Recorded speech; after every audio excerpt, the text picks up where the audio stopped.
আওয়ামী লীগের প্রেসিডিয়াম সদস্য ও সাবেক মন্ত্রী শাহজাহান খানকে রাজধানী থেকে গ্রেফতার করা হয়েছে। বৃহস্পতিবার মধ্যরাতে ধানমন্ডি থেকে তাকে গ্রেফতার করে গোয়েন্দা পুলিশ। গণমাধ্যমকে বিষয়টি নিশ্চিত করেছেন ডিএমপির গোয়েন্দা বিভাগের অতিরিক্ত পুলিশ কমিশনার রেজাউল করিম মল্লিক।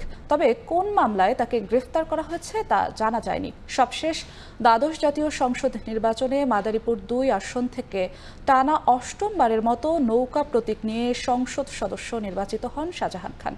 বর্তমানে তিনি বাংলাদেশ আওয়ামী লীগের প্রেসিডিয়াম সদস্য এবং বাংলাদেশ শ্রমিক ফেডারেশনের কার্যকরী সভাপতি।